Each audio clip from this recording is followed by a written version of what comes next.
স্বাগত সবাইকে। জ্যামিতির একটা বেসিক বিষয় যেটা না জানলে ক্লাস 8, 9, 10 এই যে উপপাদ্যের যে পর্বটা, এই পর্বে বারে বারে ধাক্কা খেতে হবে।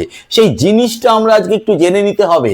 সমান্তরাল সরলরেখাকে একটি ছেদক বা ভেদক ছেদ করেছে। ছেদ করার ফলে অনেকগুলো বিষয়ের সৃষ্টি হয়। সেই বিষয়গুলোর মধ্যে যে ধর্ম পুঙ্খানুপুঙ্খভাবে আমরা আজকে জেনে নেব। যদি জেনে নিতে পারো তাহলে জ্যামিতির ক্ষেত্রে, উপপাদ্যের ক্ষেত্রে কখনোই তুমি ধাক্কা খাবে না, কথা দিলাম। চলো দেখো, প্রত্যেকটা ছবিতেই একজোড়া সমান্তরাল সরলরেখা আছে, তাকে একটা ছেদক বা ভেদক দুটো বিন্দুতে ছেদ করেছে। প্রথমেই প্রশ্ন আসছে, সমান্তরাল সরলরেখা কাকে বলে? যদি খুব একটা জ্যামিতির ভাষার কচকচানি মারাত্মকভাবে যদি অবলম্বন না করি, বোঝার মতো ভাষা দিয়ে যদি আমরা বলতে চাই, দুটো সরলরেখার মধ্যে যে কোনো দুটো বিন্দু থেকে যদি তাদের মধ্যবর্তী দূরত্ব যদি অঙ্কন করা যায়, সেই মধ্যবর্তী দূরত্ব সমান হবে। মধ্যবর্তী দূরত্ব মানেই কিন্তু লম্ব দূরত্ব, এটা কিন্তু মাথায় রাখতে হবে। ধরো এই পয়েন্ট থেকে এই পয়েন্ট লম্ব দূরত্ব যা বেরোবে, এইখান থেকে এইখানেও লম্ব দূরত্ব তাই বেরোবে। এটা একরকম ভাবে বলা হলো। যদি বাচ্চাদের মতো করে বলা হয়, এই সরলরেখাকে উভয় দিকে আমি স্কেল দিয়ে বাড়িয়ে দিলাম, নিচের এই সরলরেখাকে উভয় দিকে আমি স্কেল দিয়ে বাড়িয়ে দিলাম। বাড়িয়ে দেওয়ার ফলে কোনোদিন তারা ক্রস করবে না, ছেদ করবে না। যদি ক্রস না করে তাহলে বলবো সরলরেখা দুটি সমান্তরাল অবস্থায় আছে। তাহলে মূল বিষয়টা কি দাঁড়ালো? সমান্তরাল সরলরেখা এবং ছেদক, তার ফলে কি কি সৃষ্টি হয় 1 নম্বর, 2 নম্বর, 3 নম্বর, 4 নম্বর দিয়ে আমরা পরপর জেনে নিই। জেনে নিলে তুমি উপকৃত হবে। প্রথমে 1 নম্বর একটু দেখি। 1 নম্বরে কি দাঁড়ায়? চারটে ছবি 4 রকম ভাবে উপস্থাপিত হবে, ভালো করে দেখে নাও। দেখো, এই যে কোণটা, এই কোণটা, অথবা এই কোণটা, অথবা এই কোণটা, অথবা এই কোণটা। কেন এই চারটে কোণকে নিলাম? এই যে এবি সরলরেখা আছে, এবি সরলরেখার ভেতরের দিকের কোণ, অর্থাৎ AGH অথবা CHG অথবা DHG অথবা BGH, যা কিছু ভাববে না কেন, সব এই দুটো সরলরেখা, অর্থাৎ এই সরলরেখার ভেতরের দিকে, এই সরলরেখার ভেতরের দিকে, এই কোণগুলোকে বলবো অন্তস্থ কোণ। কি বলবো এগুলোকে? অন্তস্থ কোণ। তাহলে 1 নম্বরে যেগুলো করলাম, অন্তস্থ কোণ। তাহলে প্রশ্ন আসছে, অন্তস্থ মানে একরকম একটা অর্থ, ভেতরের দিকে। বহিস্থ একটাও কথা আসে। বহিস্থ তার মানে এইটা যদি ভেতরের দিকে হয়, তাহলে বাইরের দিকের কোণগুলো এই যে, এই যে, এই যে, এই যে, এরা কি হবে? বহিস্থ কোণ। এইবার প্রশ্ন আসছে, আমি এই যে করে কেন দেখাচ্ছি? আসলে বইতে 1 নম্বরের সাথে 2 নম্বর বা 3 নম্বরের সাথে 4 নম্বর বা AGE BGE এরকম নাম দিয়ে করা হয়েছে, তাতে ছাত্রছাত্রীদের অসুবিধা হয় বুঝতে। আর এইরকম ভাবে ছবির সাহায্যে যদি চোখের সামনে মেলে দেওয়া হয়, তাহলে তার বুঝতে সুবিধা হয়। এইবার পরের বিষয়টা 3 নম্বরে দেখো, এই কোণটা একটা বহিস্থ কোণ, ঠিক তার বিপরীত একটা অন্তস্থ কোণ নিলাম। এই যে, এই দুটোকে কি বলা হবে?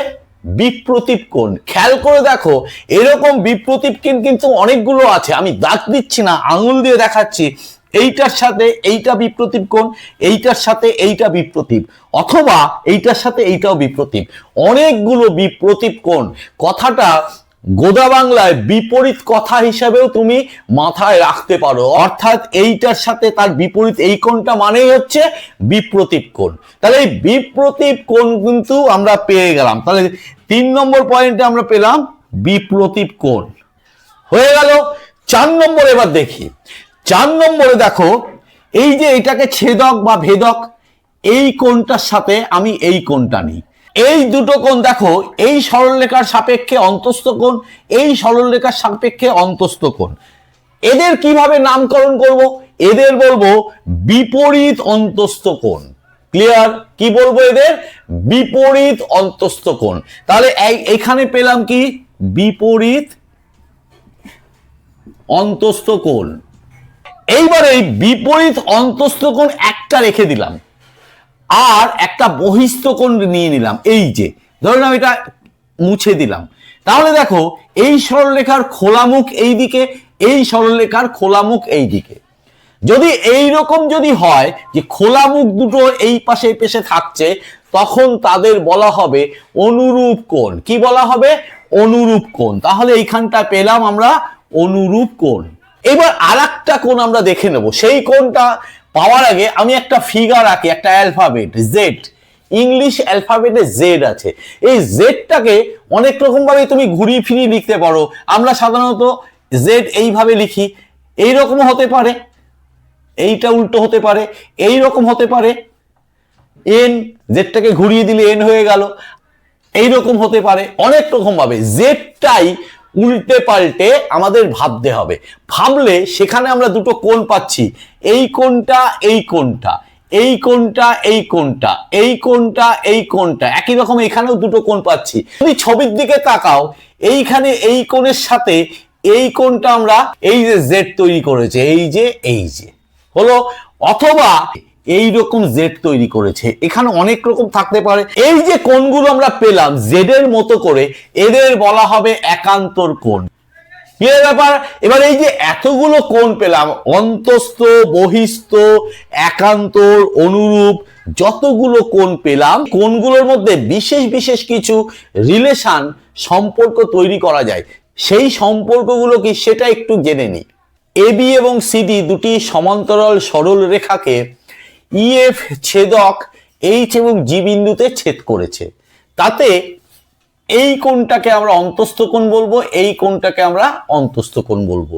অর্থাৎ কি, অ্যাঙ্গেল এ এইচ জি একটা অন্তস্থ কোণ এবং আর একটা অন্তস্থ কোণ হচ্ছে বি এইচ জি। তাহলে অ্যাঙ্গেল বি এইচ জি, দুটো অন্তস্থ কোণ পেলাম। এই সরলরেখাটার একই দিকে অবস্থিত অন্তস্থ কোণ। এদের দুটোর মধ্যে যদি আমি যোগ করি, তাহলে দেখো এই সরলরেখার এই বিন্দুতে দুটো সন্নিহিত কোণ, তাই তো? এই দুটো সন্নিহিত কোণ আমরা জানি 180 ডিগ্রি। তার মানে ঘুরিয়ে আমরা কি পেলাম? ঘুরিয়ে আমরা এটাই বললাম, দুটো অন্তস্থ কোণের যোগফল কত হবে? 180 ডিগ্রি। একই রকম ভাবে এইটা বহিস্থ কোণ, এইটাও বহিস্থ কোণ। তাহলে CGF, angle C G F যোগ অ্যাঙ্গেল ডিজিএফ, এদের যোগফল কত হবে? 180 ডিগ্রি হবে। বোঝা গেল? পরের বিষয়টা, এবি এবং সিডি দুটি সমান্তরাল সরলরেখাকে ইএফ একটা ছেদক এইচ জি বিন্দুতে ছেদ করেছে। তাতে এইটাকে আমরা বলবো বিপ্রতীপ কোণ, এইটাকে বলবো আমরা বিপ্রতীপ কোণ। আরো আছে, এইটা হতে পারে, এইটা হতে পারে, এইটা হতে পারে। যেভাবেই বলা হোক না কেন, বিপ্রতীপ কোণ সব সময়ের জন্য সমান হবে। নেক্সট, এবি এবং সিডি দুটি সমান্তরাল সরল রেখাকে ইএফ একটা ছেদক এইচ এবং জি বিন্দুতে ছেদ করেছে। তাতে এই যে কোণটা আর এই যে কোণটা, এদের একান্তর কোণ বলবো। কি করে বুঝবো? একান্তর কোণ আরো তৈরি হতে পারে। জেড কোথায় তৈরি করেছে? এই যে জেড তৈরি করেছে, দেখো এই যে জেড তৈরি করেছে। অন্যরকমও হতে পারত, এইটা, অর্থাৎ এই কোণটার সাথে এই কোণটাও হতে পারে। যদি সমান্তরাল সরল রেখাকে একটা ছেদক বা ভেদক যদি ছেদ করে, তাহলে এই একান্তর কোণ সমান হয়। অর্থাৎ অ্যাঙ্গেল এ এইচ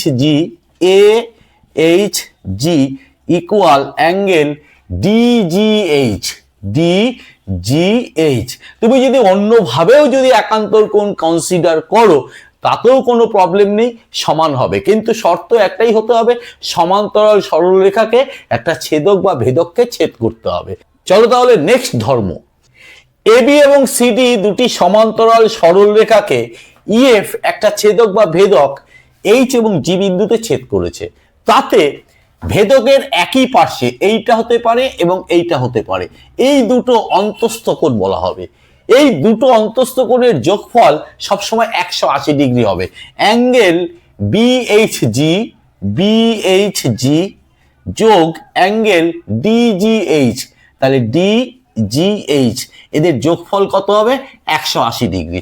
অন্যভাবেও তুমি বলতে পারো এইখানেও একটা অন্তস্থ কোণ তৈরি হচ্ছে, এখানেও অন্তস্থ কোণ তৈরি হচ্ছে, অর্থাৎ ভেদকের একই পার্শ্বে, এদেরও যোগফল তুমি 180 ডিগ্রি বলতেই পারো। সমান্তরাল সরলরেখা সংক্রান্ত যাবতীয় পরিচয় এবং তাদের বৈশিষ্ট্য অথবা ধর্ম একটা ভিডিওর মধ্যে আলোচনা করে দিলাম। যদি মনে হয় তোমাদের কাজে লাগবে, যদি আলোচনা ভালো লাগে, যদি তোমাদের পছন্দ হয়, অবশ্যই লাইক করবে, কমেন্ট করবে, শেয়ার করতে ভুলবে না। শেয়ার করলে মজা পাবো। চ্যানেলটিকে সাবস্ক্রাইব করবে, সাবস্ক্রাইব করে বেল আইকন বাটনটি প্রেস করে দিয়ে অল নোটিফিকেশনটা চালু করে দেবে। আজকে এই পর্যন্ত, আজকে যেন টাটা, বাই।